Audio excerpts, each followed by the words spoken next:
Welcome to My Weekly Mixtape, a podcast that takes the classic mixtape approach to building a modern playlist. I'm your host, Brian Colburn. Joining me tonight is the largest panel of guests in My Weekly Mixtape history, as I can officially call this episode a panel discussion, as I'm joined by Pantheon Network mates Jason, Jordan, Ryan, and Brad, otherwise known as the Four Jobbers. Gentlemen, thank you so much for joining me tonight. Yeah, thanks for having us on. Yeah, it's Thank class. you. It's great to be here. I always like to start by asking my guests this question. I guess we'll just work our way around the table, starting with, I don't know, Jason, we'll start with you. What does the word mixtape mean to you? That's a good question. And, growing up, I was really into hip hop and rap, so mixtapes were very important. For me, I think it was it's a personal thing. I think albums are very curated and there's so much planning and everything that goes into it. For me, when I was growing up, like the rappers were able to get the mixtapes out quick and they were very personal and maybe a little bit more raw, some freestyles on there. So to me, it's more personal. Mixtapes are more personal to me. Jordan? Yeah, growing up, mixtapes were something that we would share with other people. Like, I know you're saying it's personal, but we would share it with our mates and show them what we'd put on it. And it was almost like a representation of our personality. You know what I mean? Like growing up, you'd be like, hey, this is what I like. What do you think about this, Ryan? Yeah, Jordan said exactly what I was going to say. I think about the DIY that goes into putting a mixtape together and the expression of you. I made a mixtape for my now wife after our first date, and I'd like to think it's gone well since then. I did a good enough job. And Brad?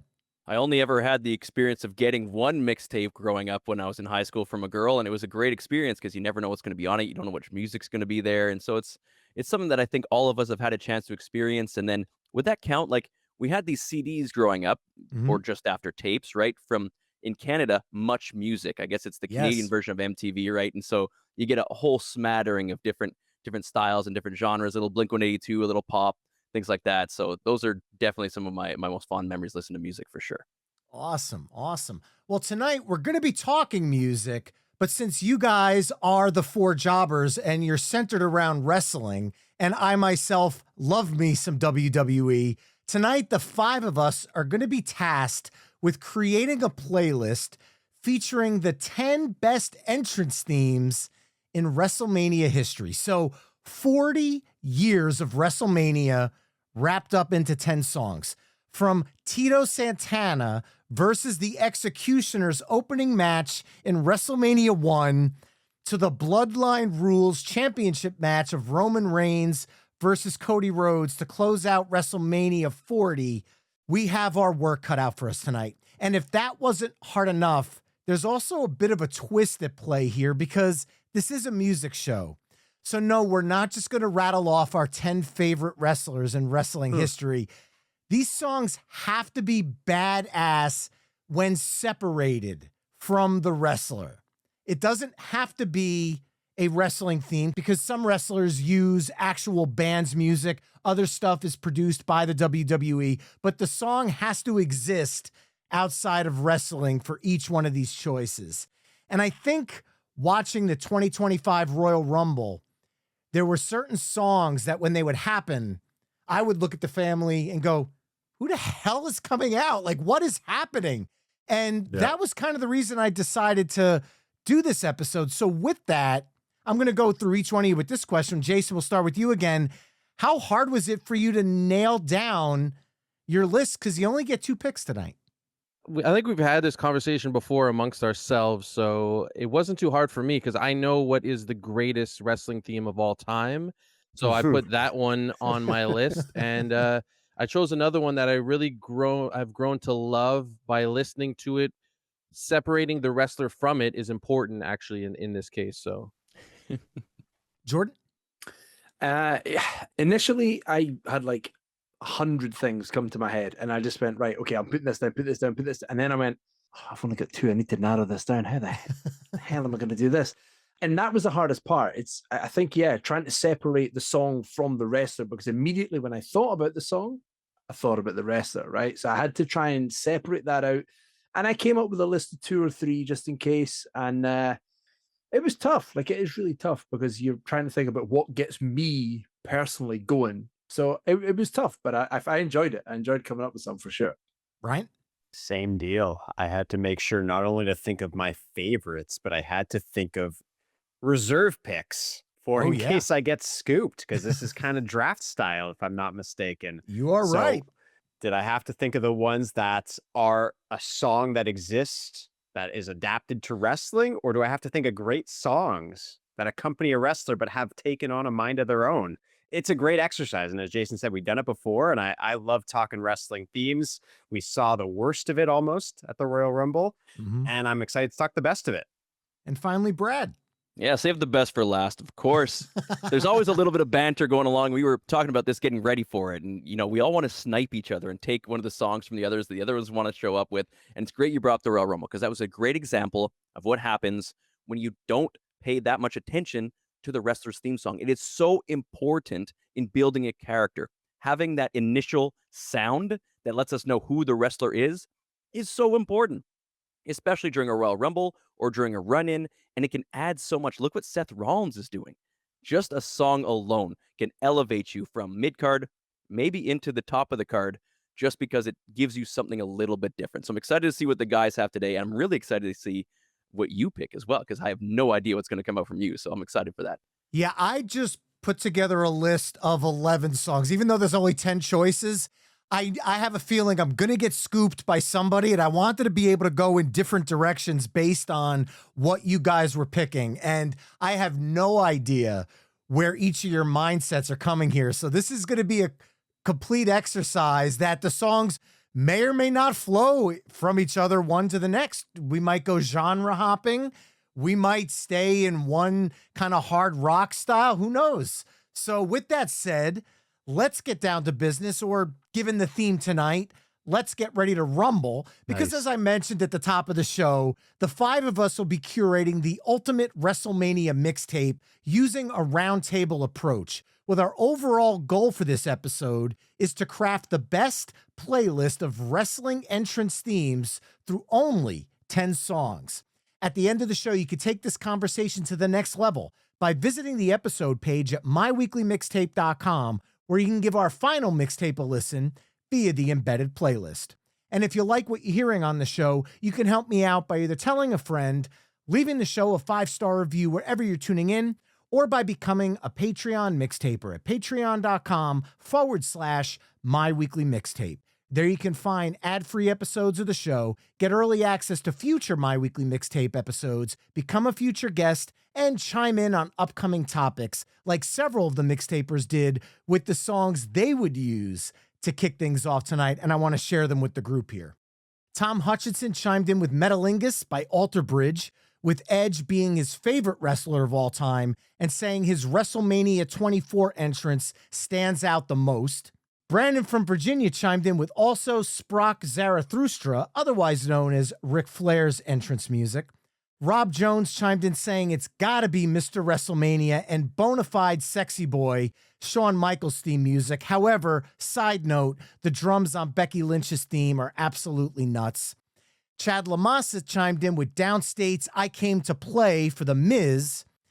And David Lee Smith chimed in with Voodoo Child's slight return by the Jimi Hendrix Experience for Hollywood Hulk Hogan at WrestleMania 19, calling it his all-time favorite entrance music, adding that if he were in the business, he'd do anything to have that as his theme music, which I guess that would mean he has to go through Hollywood Hulk Hogan to make that happen. So David, if that match is ever to go down, let me know so I could tune in and check that out. Once again, if you'd like to chime in for future My Weekly Mixtape episodes, come join the Mixtaper community at patreon.com/myweeklymixtape.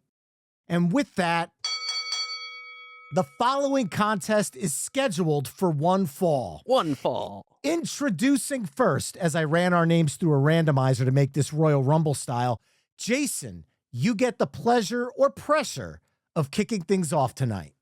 Well, thank you very much. Unfortunately, one of those people that called in or wrote in or whatever stole my thunder a little bit, but I'm going to stay with it. The greatest wrestling theme of all time is Sexy Boy, HBK, Shawn Michaels. It's never changed for him his whole career. Even when he wasn't quite such a sexy boy, he still made sure to keep it. He sings it himself, which is incredible and remarkable. I know Sherry sang the first version, but this one's better. And for me, it's the shower test. If I could listen to it in the shower and really feel good about it, then I like it. And I listen to Sexy Boy in the shower all the time, and I've come out feeling fresh and like a sexy boy. So what more could you want?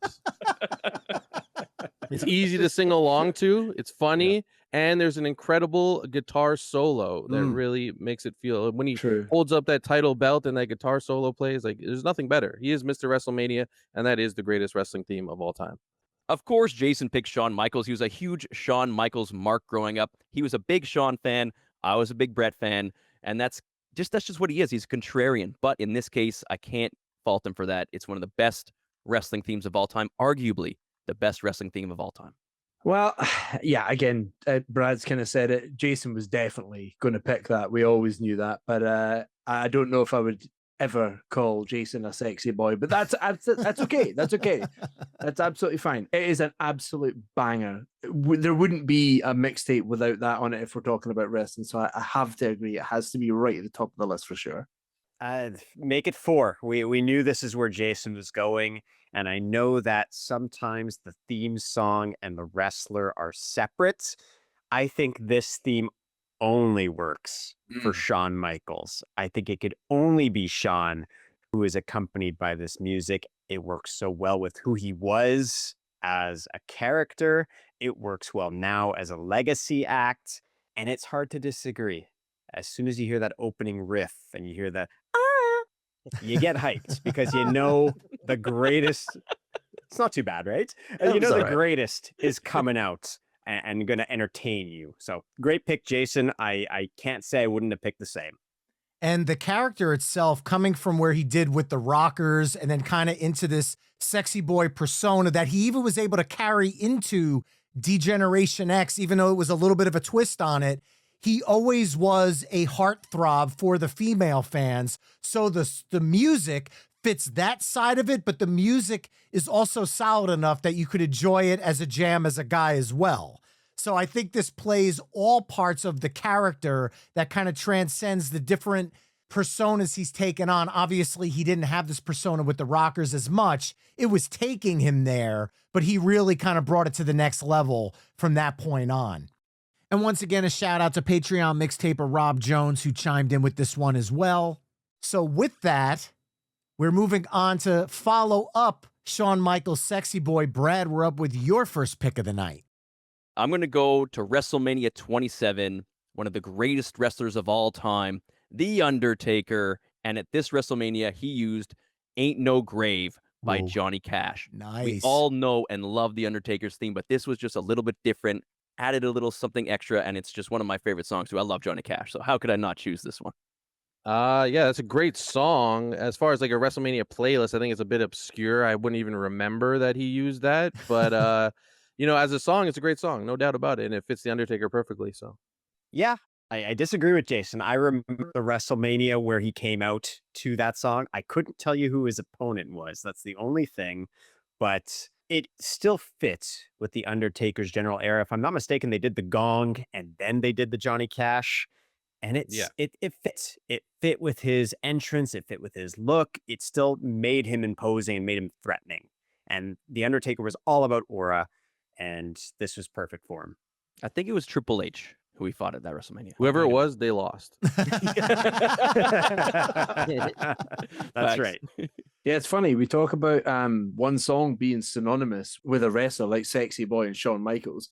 And actually, this is the opposite. Like, Undertaker had so many different themes throughout his career. There's obviously a couple that he's more attuned with, but there's quite a few. And this one doesn't stick out for me because it was probably only used the once, but it did for Brad. And I think that's what's important about a mixtape when we talk about something being, a representation of your personality. Throwing that one in there, it's a great song. It's a brilliant pick. Yeah, like it's great. I'm here for it. I love it. Love it. And I have to agree again. This is, I mean, we're talking Johnny Cash here. One of the all-time greatest musicians of any genre. And let's be honest, The Undertaker's theme is decades of just countless matches where it's the same theme. This one time there was this pivot. Obviously, the American badass character aside here. We're talking the Dead Man version of The Undertaker. This was a fun pivot because you knew The Undertaker was coming out. You knew where we were in the card for this match. So it was a swerve where you knew what was happening. So the theme music almost gave this delayed response, where in the 2025 Royal Rumble, it was a delayed response because they had no clue who was coming out. This was more of a shock that they spun it to a Johnny Cash song, a country song nonetheless. And it was so dark, it was able to grab the Undertaker's persona and channel it through an already recognizable song that's usually not attached to him. So I thought it's a brilliant move. And I actually remember it for that, but I'm also a huge music nerd. So, I mean, of course, that's going to score points with me. And in the random drawing, I'm actually up next. Nice. So I'm going to jump in here and follow up Johnny Cash. And I mean, I'll go with The Undertaker in a way, but I'll go with one of his opponents because as far as I'm concerned, The Undertaker or Chris Jericho from WrestleMania 28 and 29 are probably the two matches that stick out to me for CM Punk. So let's go Living Color, Cult of Personality. I mean, the time that Living Color played it live and he came out, I get goosebumps for those moments. I love seeing bands come out and perform during the wrestler's entrance. I mean, the most recent was last year with Motionless in White playing out Rhea Ripley for her title defense. I love the fact that CM Punk took it upon himself when he returned to WWE to reach out to Living Color themselves and have them re-record a version of the song so that way he can ensure the money went to the band versus the label. Wow. That was such a, CM Punk is a personality in the ring that's a character, but he also has some of the morals that his character possesses. And when something like that happens, to me, that takes it a step above the business. And it was just an awesome move to do for a band that truly is one of the most underrated rock bands as far as I'm concerned. They should be so much bigger than Cult of Personality. They're such an amazing group. And I love the fact that CM Punk is keeping their legacy alive through that song. And then I'll just close up by saying Punk is 3-4 at WrestleMania. Maybe he'll be tied up at the end of 41 in the triple threat match. Who knows?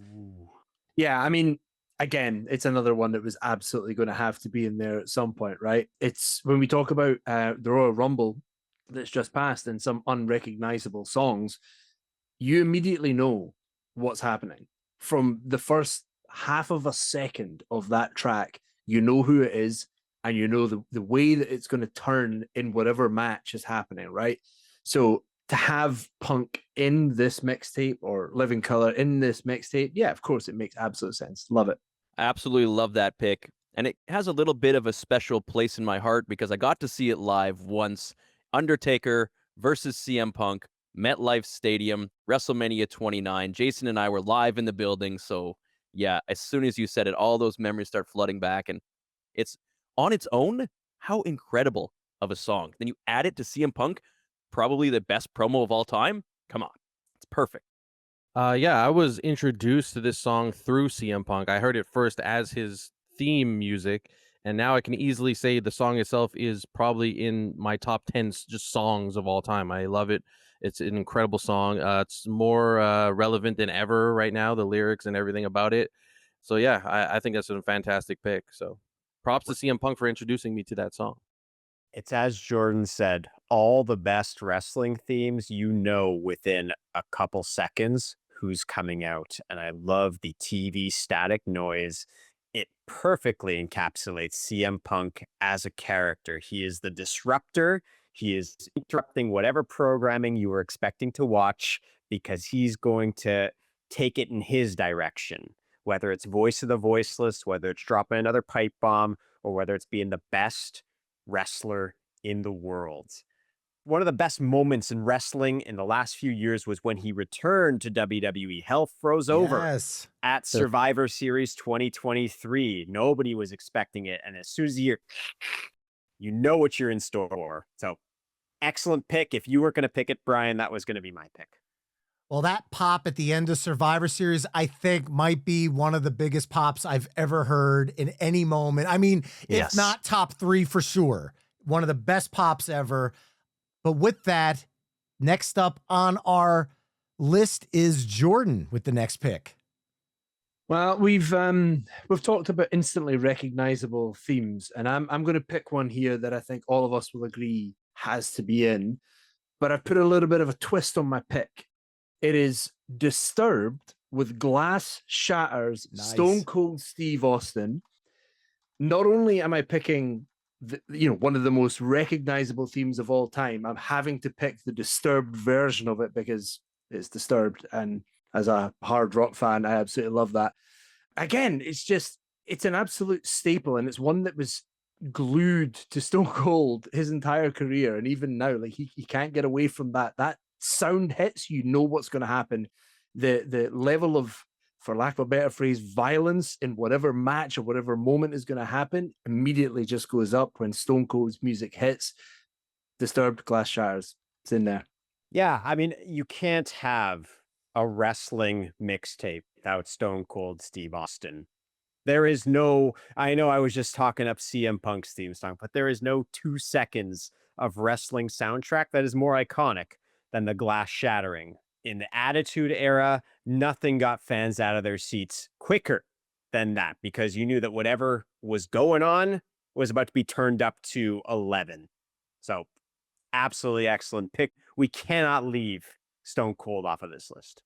Yeah, I mean, what else can you say about Stone Cold? I think he had that theme when he turned heel, if I'm not, or he was with the Alliance or something. And you ask yourself, like, how can you make his, glass breaking entrance theme any more iconic? And a lot of people argue that this version is better. You got some lyrics you can sing along to, and I really do enjoy this version as well. And I might take it over his original one. So good pick. Definitely a great shout choosing that one, not just the classic Stone Cold, but this specific version. Great choice. He is probably number 1 on my Mount Rushmore of wrestlers. He was just all around the best. It was the hottest time in wrestling. We still go back. Jason and I were going back last week and watching old Stone Cold stuff because it's just that damn good. And there's nothing more iconic than the glass breaking. I'm not going to lie, during WrestleMania 40, as much as I loved the gong, I was waiting after that segment finished for the glass shatters. And even when the match was over, I'm like, it's got to still happen. I felt like that was needed. And I don't know if it's going to happen for WrestleMania 41, but there's rumblings and there's rumors and you never know what to believe. But if there were anybody to make WrestleMania 41 memorable, knowing that The Rock is going to be down at ringside, you've got John Cena in his last WrestleMania match, you've got the current face of the company in Cody Rhodes, you bring that glass shatters into the fold, and you have a WrestleMania moment that, I mean, Stone Cold hasn't been there since he faced Kevin Owens. So I think it would be a return of epic proportions, but we don't know yet. We have to wait and see. But with that, Ryan, we're up to you for track 5. Track 5. So I appreciate all the entries of the artists who lent their songs to wrestlers, but we do have to pay tribute to Jim Johnston. While we have Def Rebel now, and that's a lot of where our complaints are coming from for the unrecognizable music, Jim Johnston produced some fire tracks that I think go beyond the wrestler it was written for. And the one that comes to mind first and foremost is Break the Walls Down for Chris Jericho. And it's not only just the swagger that you get, you feel like you can walk down the entrance ramp to that song. It's also what he represented. It was the turn of the millennium where he showed up on Monday Night Raw. Raw is Jericho, the new era of WWE and of wrestling. The smaller guy focusing on the technical style. I know that these songs are supposed to separate from the wrestlers, but you can't have Break the Walls Down without the aura of Jericho. And I know, ironically enough, he's in a band and he makes his own theme songs now. And I'm picking the one, obviously, it had to be from a previous WrestleMania. So I have to pick the one from WWE. And I love it with the countdown. And then, I got you. Oh, All of it comes together. I know I'm acting out a lot of these things. I love it. More. Given he was one of my favorites, I can't separate the art from the artist in this sense. He was one of my faves growing up. His theme music accentuated that. Yeah, I mean, I look back at that era of wrestling really, really fondly, as most of us do here. And that kind of mystique of what was going to happen when Jericho first debuted and the lead up to Y2J, right? That's a huge moment. And the whole Raw is Jericho like introduction for him, and then the build into us hearing this break the walls. It was a huge time in wrestling. It was really exciting. And that song is synonymous with that era. So yeah, it's a great pick from Ryan. I love it. Well done, man. This brings me back to WrestleMania 19. How spoiled were we? If you haven't seen it, or if you haven't seen it in a long time, WrestleMania 19 was stacked. We had Shawn Michaels versus Chris Jericho in arguably Chris Jericho's best match of all time. And on that card, you also had things like, Triple H, Booker T, you had Hulk Hogan, Vince McMahon, The Rock, Stone Cold, Brock Lesnar, Kurt Angle, but this match stands out above all of those. That's how darn good it was. And this entrance with the long tube sort of shot that comes in on his Titantron video into the song appearing, and he's just standing there, arms out. Damn, Canadian greatness, man. Let's go. Yeah, I agree as well. It's one of my favorite wrestling themes of all time. Fits the man perfectly. I listen to it pretty often, actually, if we're talking about like wrestling themes. And yeah, I agree 100%. It's got to be on that list. Chris is a hell of a singer. I think that's been established over the years. I mean, I love what he's doing with Fozzy. Obviously, I was a huge Stuck Mojo fan in the 90s. So when I heard that members of Stuck Mojo were getting together with Chris Jericho, I'm going, this doesn't make sense on paper, a wrestler. And then when I heard the first Fozzy album, I'm going, okay, you got my attention. And obviously, he's spun it into doing his own theme music. But to me, this was his most iconic period in wrestling. And I feel like the Y2J character was, and I don't want to say his peak because he's still at it now. The fact that he's still going this long speaks volumes for him as a wrestler, him as a character, him as a athlete, just to be able to still do it at the rate he's doing. But this is definitely the song for him. And I love the fact that you went with this one. And with that, I just want to remind people that are listening that you can hear all the songs we're discussing in this mix through the playlist embedded on the episode page over at myweeklymixtape.com. So we're here at the halfway point, and believe it or not, we're not going to use the exact same order we had the first time around, because what fun would that be? So I randomized it yet again, and starting the second half of this side is Brad. Let's go. All right, I get to bring up a banger right here. I'm going to go with soon-to-be Hall of Famer, the man at the helm of the company, Triple H. How could I not go with this one? It has to be on the list. Jordan's boy. Jordan says this is his favorite wrestler of all time, and it's very hard to argue. Motorhead, The Game, Triple H. This is one of the best songs of all time, one of the best wrestlers of all time.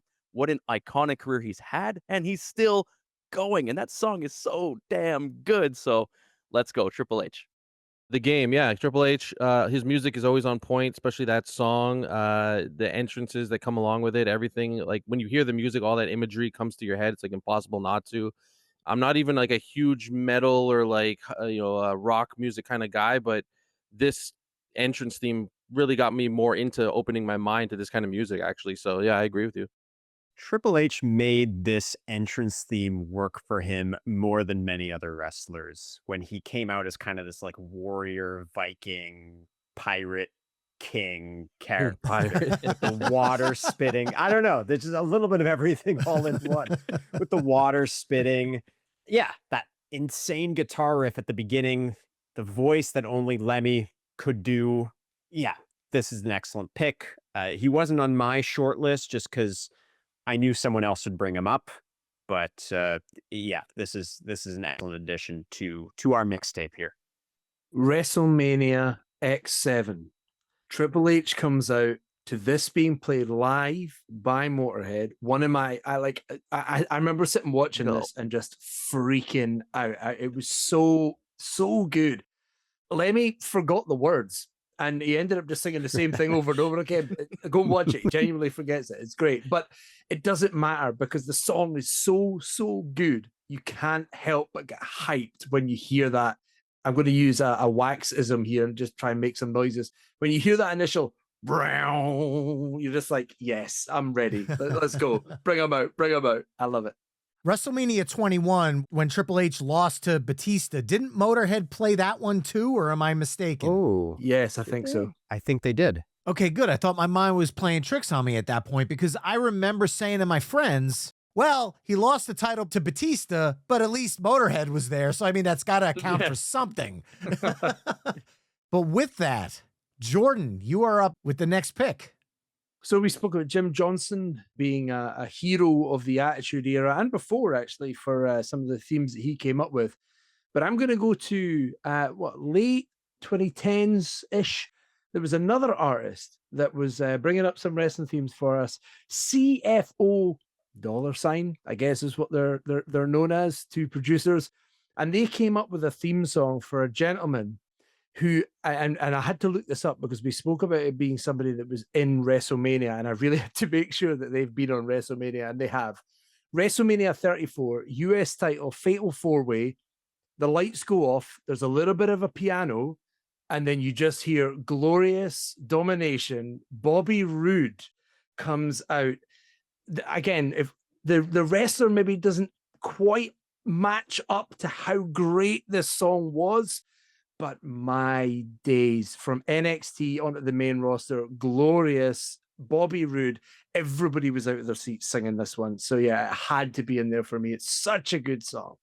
If you can't tell, Jordan's from Scotland, right? I mean, it should be pretty obvious from the Scotland top, and if not, then that beautiful voice that keeps coming in. And if you didn't know, he's an incredible singer. Put a couple pints into him, and he can start belting out some beautiful music. But that being said, when I started living in Edinburgh and I was working at a store over there, you never know how to bring up wrestling, right? You don't want to be that guy who's just like, I'm a super big wrestling fan, until you lay the groundwork a little bit and see. But this is one of those songs that was playing in the store because one of our colleagues had put it on, and that was kind of the opening to being like, wow, they like wrestling, they know wrestling, I can bring it up, I can talk about it now. And this is a song that we used to play all the time because it's so damn good.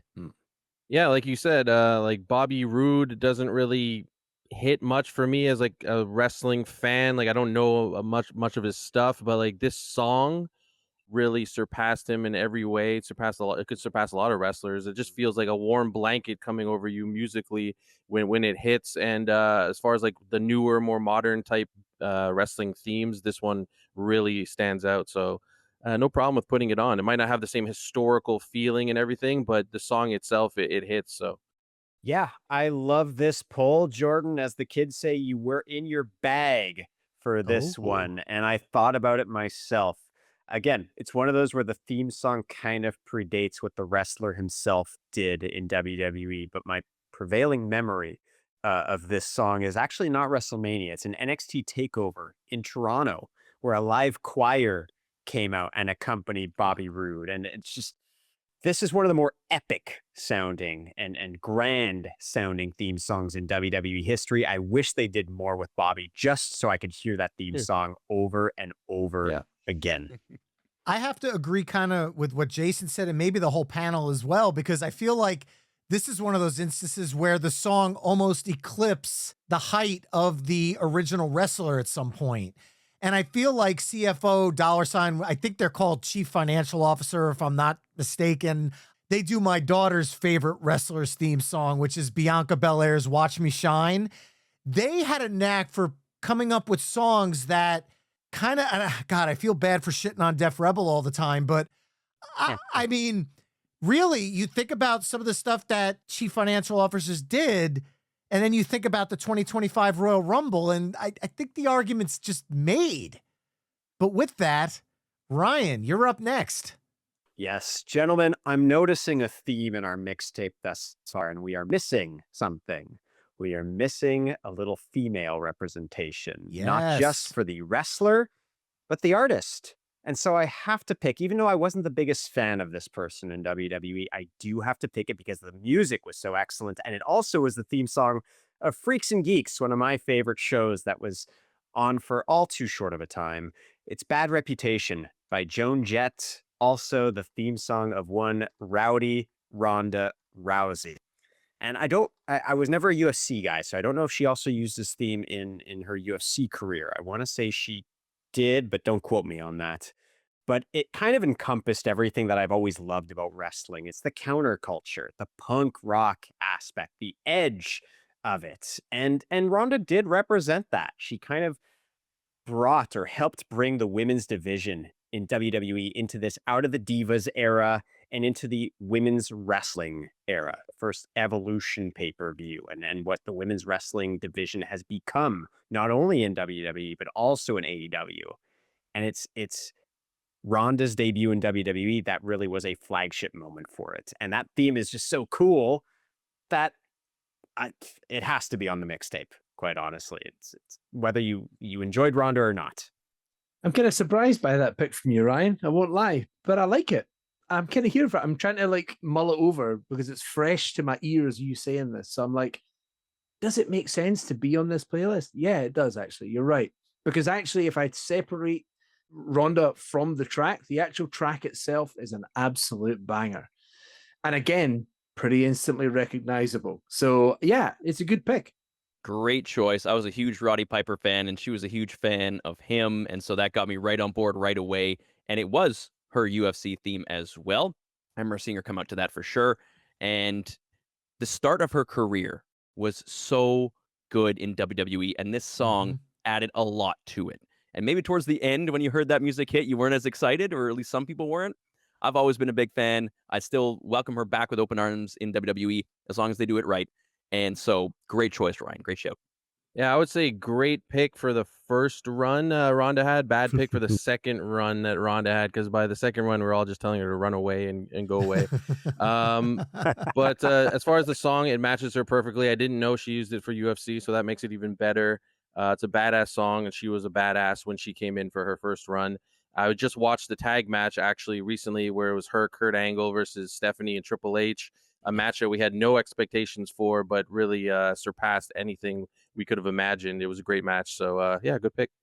I have to agree with the whole panel. Like Brad, I am a huge Roddy Piper fan. Roddy Piper is actually my favorite wrestler of all time. Let's go. So, I mean, I grew up watching the early WrestleManias. There was something I loved about his character, the eye pokes, the little bit of humor mixed with a little bit of like, I don't know, there's a badass side to him, but there was also this humorous Three Stooges side to him, and he knew how to balance it so perfectly. And then obviously you throw They Live in there, and it's incredible. Theme music-wise, his music's great. I love hearing it, but does it make a playlist like this? I don't know. I like that you went with Ronda Rousey because of that connection to Rowdy Piper. I loved the fact that she was channeling that character moving forward. I love that in the beginning, Roddy was involved a little bit. To me, that was like passing the torch. So as long, if she was Roddy approved, she was Brian approved. And I really loved that first run. And I'll admit the second run left a lot to be desired. And I hope she gets a chance and an opportunity to make it up with a third run, because there's a lot of matches that I think with this current crop of female wrestlers in the WWE, I could see some fantastic matches if she gives it. She wanted to be there during the first run and you felt it. The second run, I felt like she was there to get paid and she was checking out a lot of it. And I think that's where a lot of the bad blood comes from, because wrestling fans are very quick to sniff out when somebody's there to cash a paycheck versus if they're there to actually do the sport. And I think that's why a lot of people are so mixed about Logan Paul, because a lot of people don't like him as a person, but it's so hard to deny that he's putting it out there in the ring and he's putting on matches that, even though I don't like him, you're sitting there going, oh, but that was like such a great spot. I can't 100%. hate the dude. Like he is laying it out there and he's not phoning it in like some of the other celebrity appearances throughout the years. So I got to give credit where credit's due there. But holy shit, we got 2 songs left and I don't even know where to begin here. Thankfully, the oddities never appeared at WrestleMania, so I could skip my Insane Clown Posse pick. Oh, but I'm struggling because we mentioned an artist earlier, and I didn't talk about this, so I do want to bring it up. Sexy Boy was written by J.J. Maguire and Jimmy Hart. So Mouth of the South was part of that. I wanted to bring up and mention Mouth of the South at some point because he was also responsible for a lot of the early wrestling stuff. So I was thinking about going with the Honky Tonk Man's Cool, Cocky, and Bad. Excellent. But like, I loved the Honky Tonk Man for the fact that he was a heel that you just loved to hate. His squash match against the Ultimate Warrior in SummerSlam was one of my proudest moments as a kid. I love that moment. So I was never more happy for a squash match ever in my life. However, we're talking music here, and Cool and Cocky and Bad is a fun song. However, I know we talked about Shawn Michaels and I know we talked about Triple H, but Chris Warren and Jim Johnson, Are You Ready? Yeah. Wow. Yeah. D-Generation X is a song that I could rock out to whether I'm watching wrestling or it just comes on my playlist. I have it on my playlist. And then you take the fact that Run DMC did the Kings on the WWE Aggression CD. Oh, yeah. If the Kings of Rock are tipping their hat to your theme song, you have nailed it. So I know we talked about them as separate entities, but D-Generation X, and I think about when Chris Warren performed it live at WrestleMania 14 when it was Shawn Michaels versus Stone Cold with Mike Tyson as the guest referee. Oh, yeah. I mean, it has to be included. Yeah, like it was definitely on my list as a contender, and I thought about it for so long. And I actually do listen to that song every now and again. Like, I just put it on; it's so good. I remember that when I heard that for the first time, it was again for me my introduction into punk metal, I guess you would call it, and it's what led me to be such a big fan of somebody like Limp Bizkit, because that was kind of that similar type of genre, but it was maybe more TV friendly than what Limp Bizkit were putting out at the time. But again, another great symbol of the Attitude Era. Like, before that, we had exactly what you mentioned, the Honky Tonk Man. You could not get a further departure from theme music from Honky Tonk Man to break it down. That's ridiculous, but yet we had it in 2 or 3 years. That's insane, but it's a great addition to the mixtape for sure. This was 100% on my list, so this is a great call. And there's so many incredible memories, and this is such a big part of my childhood. I was at that right age when it was just the coolest thing in the world to do the DX chops and say suck it to everybody that would cross your path, and anyone that was playing video games definitely got the chops. But it also made me think back to recently. We have a local indie show here called IWS, and this is somewhere where we'd seen Kevin Owens and other guys come up here in Montreal. We had a live band at the last show called the WrestleManiacs, and they played this live, and holy crap, does this get you hyped before an indie wrestling show? Man, so watching this live, and you can listen to it obviously anytime you want. Great choice. Yeah, I agree. And a good shout out for WWF Aggression. I remember that. I think that was the first CD I had that had swearing on it. I brought it over to Brad's house, and I felt really proud about that. And the Run DMC version is incredible, and that CD is underrated for sure. And this D-Generation X theme, perfect time, like Brad said, for it to come out. I felt like I could conquer the world and screw everybody, chops for everybody. I do what I want. You listen to me, and it just perfectly encapsulates everything DX stands for. So, yeah, it has to be there. Yeah, D-Generation X hit at a time when wrestling, I think for the first time in a little bit, merged it out of the counterculture and was part of the popular culture. Wrestling was cool. Nu metal was cool. Limp Bizkit was cool.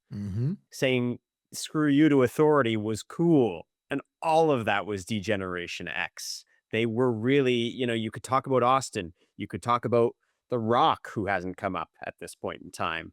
You also have to talk about D-Generation X at the height of the Monday Night Wars. They were causing mayhem. They were disregarding authority, for lack of a nicer way to put it. And the theme song was part of what made them what they were. Well, Jason, with this, you are drawing the 30 spot in the Royal Rumble, maybe 31. This could be the 31st entrant because you have a tough decision to make here. Because at the end of the day, there's one song left, and I can guarantee you that people are screaming at their stereos or their headphones if they're walking down the street for what they think that this last song should be. So you get to take us home. What are we closing with tonight? Well, I think I could guarantee that this song will probably make a lot of people mad, and that's not because it's a bad song, but because this particular wrestler has maybe done everything he could possibly do as of late to make his legacy worse and worse and worse. But he's still a real American. So, and he has real American beer, apparently. So I got to go with Hulk Hogan's theme, Real American. And I know it sounds cheesy and corny and whatever, but it passed the shower test for me. And you know what? Like I had like I had a surface level feeling for this song. Like you hear it when he comes out, yeah, whatever, Hulk Hogan. But when you really listen to this song with the right amount of inspiration or drugs or whatever in the shower, and you listen to the background vocals and everything that's going on, the way it builds. And Cyndi Lauper actually has the background vocals on this track, which I only realized after listening to it for a couple of years. I'm like, oh wait, that's. I thought it was like an instrument, but it's her voice, incredible voice on this. Yeah, and also this song was actually first used by Mike Rotundo and Barry Windham, Wow. who were what was their name? That's true. The U.S. Express. They were a tag team. They had this because I think Hulk Hogan was coming out to something else, and then they left, and they're like, all right, let's give it to Hulk, and then it just went crazy from there. Like whatever you feel about Hulk Hogan, you cannot deny that he is wrestling. Without him, maybe wrestling isn't what it is today. And this song is absolutely, positively iconic. And how could you not have it on a WrestleMania playlist? I remember jumping up and down on my couch during WrestleMania 3. It was one of the greatest childhood moments of my life. And in 1987, I was on a plane from New Jersey to California with my parents because my parents had tickets to the Super Bowl that year where the New York Giants played the Denver Broncos. Whoa. And we're on the plane and we're sitting in the first row of coach. And there's a curtain that they close right in front of me. I am 10 years old. I hear Hulk Hogan's voice right on the other side of the curtain. No. What? I go to peek my head through because I'm 10. I go to peek my head through the curtain and like this stewardess comes right back and sits me down in the chair and says, you can't come up there. This is first class. And I'm like, that's Hulk Hogan. I was 10. She kept saying, you're not allowed up in first class. You're not allowed up in first class. So I spent the entire flight from New Jersey all the way to California trying to sneak up front. What? Finally, she comes back with a napkin and she goes, here, I got this signed for you. Now, please sit down for the rest of the flight. Hulk Hogan doesn't want to talk to anybody right now. He's tired. So I spent 36 years angry at Hulk Hogan. Fast forward to 2 years ago, I'm at a conference and I'm wandering around the conference, and this is a big conference that has a lot of celebrities at it and they do appearances, and I hear Hulk Hogan's there. I'm like, I need to fix this. So I went on my lunch break and I got online. You know, I waited however long, it was probably a half-hour wait, and I'm like, crap, I'm giving up my whole lunch break here, but I don't care. I finally get up to him and I said, Hulk, in 1987, I was 10 years old, and I told him the whole story. And I'm like holding up the line. And I said, so I've waited 37 years to tell you this. It is so awesome how you slammed Andre the Giant. Everybody online started cracking up. He gave me like the big bro hug and he's like, dude, he goes, I will tell you this right now. I would have never, ever, ever turned down a child that wanted to see me at the height of Hulkamania. That was everything. I would have gotten in trouble with Vince had I done something like that.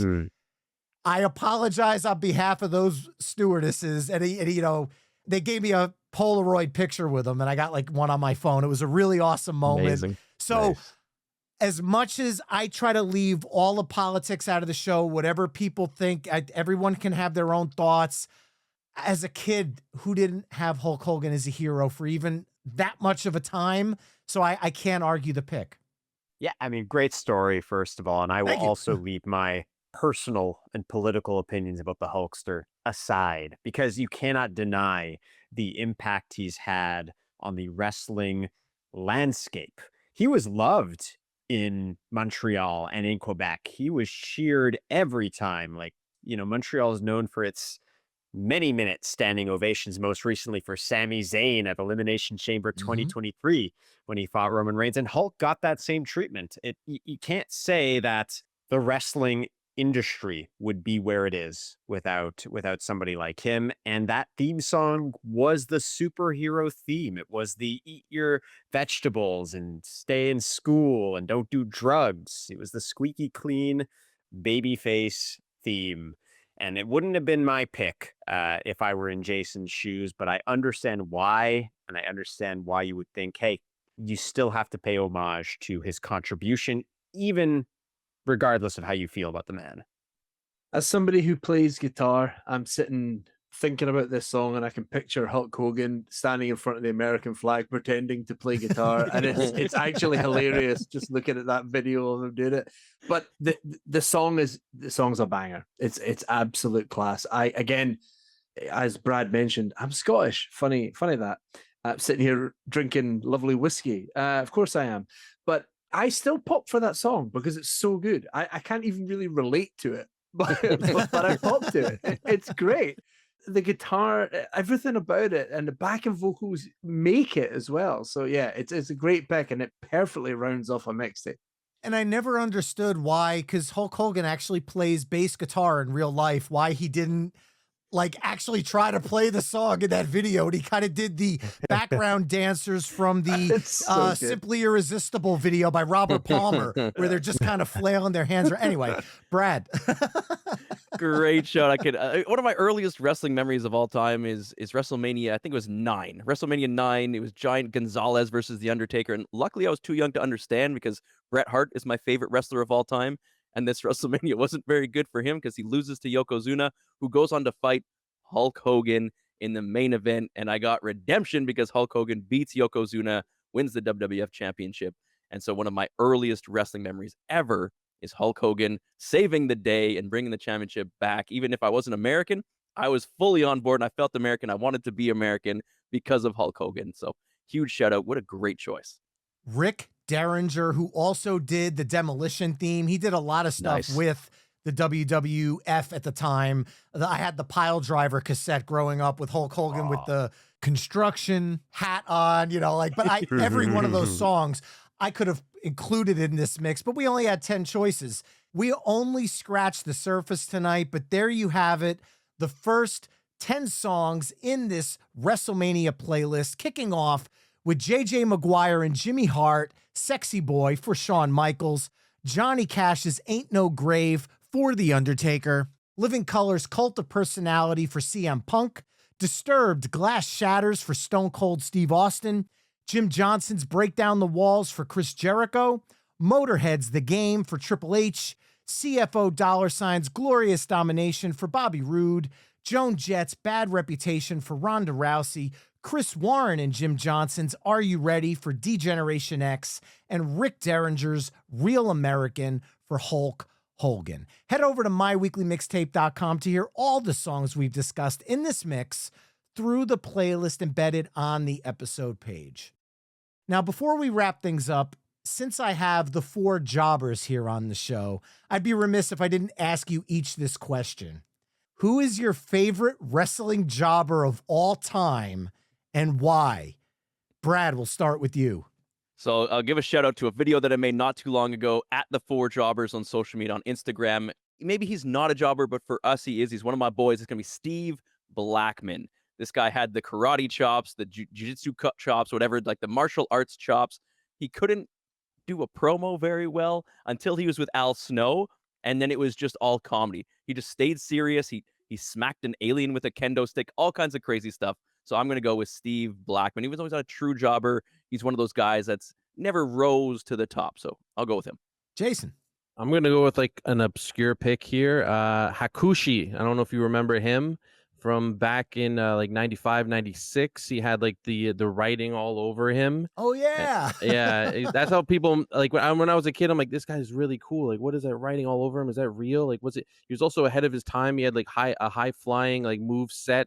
He had 2 really good matches with Bret Hart. That's pretty much the highlight of his run in WWF. But he always stuck out to me as a kid, and I've done more research as I grew up and did a couple of videos on him. So he's one that I remember for sure. And he wasn't a jobber coming in, obviously, but they turned him into a jobber pretty quickly. And then he actually tagged with maybe the best jobber of all time, Barry Horowitz, which was definitely the nail in the coffin for him. Ryan.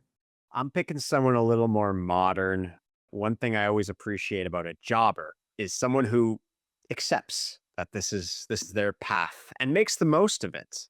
And so my fellow 4 Jobbers colleagues know who I'm going with here. It's the one-man Southern rock band. It's Heath Slater, who it was easy to root for him to lose. He had a nice run where he would always come out and call out a legend. The legend would come and beat him soundly, but he was getting on television. And also a theme song I thought about briefly, including, but I'd have to go back and look if it ever made it to a WrestleMania. It probably didn't, but I'm just one man. That opening riff was iconic for him. He knew his role, he knew his lane, and he was excellent. And he's still active, I think, in TNA, if I'm not mistaken. So a shout out to him. All right. And Jordan?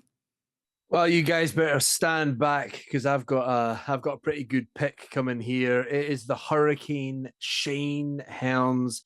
I'm a big like superhero guy and comic book guy, so the idea of having a superhero and wrestling at the same time, that was everything for me. It's a shame he didn't do an awful lot with that gimmick, but he was also this like comedy kind of piece between other wrestlers, and I loved that about him.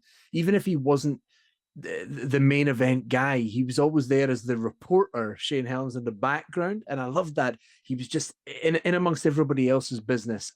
He did win some tag team gold at some point. I think he might have won it with Kane, actually. I think that's right. But yeah, like he was a guy who had so much charisma and is still around in WWE today as a producer. So yeah, Shane Helms, the Hurricane. What a guy. And he beat The Rock. True. Yeah. True. Well, for me, because there's only one of me and there's 4 of you, I have to go with 3. But I grew up watching WWF Superstars of Wrestling on Saturday mornings. So I grew up with the likes of Iron Mike Sharp, Steve Lombardi, otherwise known as the Brooklyn Brawler. Nice. And then Of course. my favorite, who probably would take the top prize for me, Leaping Lenny Poffo, who went on to become the Genius. But he would always come out and read a poem about the person before they pummeled him into submission. And then when he became the Genius, he actually had a little bit of like a mid-card run there. So you got to give him props. It wasn't like a big jump, but it was a better than getting pummeled every week jump. No, some great choices. Good shows. So with that, I'm not sure which one of you guys would like to take this, but please let my listeners know where they can learn more about the 4 Jobbers and how they can connect with you guys on social media. At the 4 Jobbers everywhere on social media. We also have our podcast. Of course, we're part of the Pantheon Network, so you can get us on Spotify. You can get us on Apple Music. But we also have a YouTube channel, Instagram. We make different compilation videos. We talk about what's going on. Feel free to follow us, yell at us, bark at us, because I'm sure we missed some songs here. So feel free. If we got anything wrong, let us know. Likewise, and gentlemen, this has been an absolute blast. Thank you so much for joining me on My Weekly Mixtape. Thank you. Thank you so much. Thank Thanks you for so having much. us. Yeah, appreciate it. Great. That was fun. And remember, you can find My Weekly Mixtape on almost all the social media haunts at My Weekly Mixtape. You can also head to myweeklymixtape.com to check out the full catalog of My Weekly Mixtape episodes. And if you like what you're hearing on the show, you can help me out by either telling a friend, leaving the show a 5-star review wherever you're tuning in, or becoming a Patreon mixtaper at patreon.com/My Weekly Mixtape. There you can find ad-free episodes of the show, get early access to future My Weekly Mixtape episodes, chime in on upcoming topics, become a future guest, and so much more.